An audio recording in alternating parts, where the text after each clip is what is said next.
Hey kids, this is Mr. H. Welcome to this week's video of Best Brains series of incredible children. Today we're going to be looking at Mozart and the world around them. Before continuing, make sure you download the worksheet from the link in the description below. Mozart and his family lived in Salzburg, part of what is now Austria. His father had composed a book on playing violins the same year Mozart was born in 1763. Now Mozart is considered a child prodigy today, and indeed was seen as one when he was alive. He was homeschooled as a young child by his father, who himself was a composer. Mozart seemed very interested in playing music and would often play on a piano in his free time. His father, noticing his son's affinity for music, began to teach him various pieces. This is where Mozart's gifts really began to show themselves. According to his sister, he could play the piano perfectly with a very delicate touch. By the age of 5, he had already begun composing with the help of his father. When he was only 6 years old, he began touring Europe with his family and performing in various cities and royal courts in Europe. During this time, he wrote his first symphony at the age of 8. 8! An unprecedented young age to be composing something that would become a world-renowned symphony. During this time, he met various nobles and other musicians, such as the famous Johann Bach. He eventually secured a position in the Salzburg court, as well as others, where he would go on to compose over 600 pieces of music. Mozart is considered one of the most influential composers of what is called the classical period of music.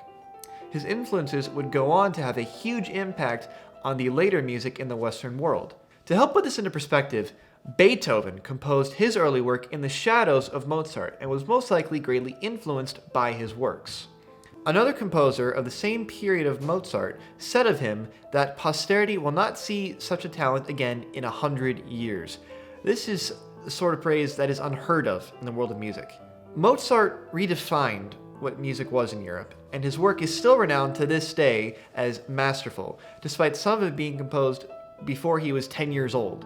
Now Mozart, with his family supporting him so early on, did not have many struggles in life. However, one of the biggest struggles Mozart faced in his early life came from the challenges of traveling Europe at a time when travel was costly and risky. Many times his family was stuck in various areas waiting for invitations and money from royal courts to get to places. All the members of his family that traveled with him battled various sicknesses throughout their 11 years of touring Europe. Mozart is unique in this series in that the happenings of the world around him did little to influence his work. He provided his own drive and sought to do what he was passionate about, something that is to be commended and respected. Many people of history are meant to rise to occasion because of outside forces. With Mozart, he just decided to. He is remembered as a master of music with no equal. His music is still played in orchestra halls and many schools still to this day, and people still play his music as a form of practice for students. I'm willing to bet at some point you guys will too. His ability to create music was an unprecedented gift that left an influence that can still be found to this very day. The next time you find yourself in music class, be sure to watch out for some of Mozart's work. Chances are you'll be hearing some of his work or something inspired by his work. Thanks for watching this week's video. Be sure to stop by next week for a video on Greta Thunberg. Until next time, bye kids.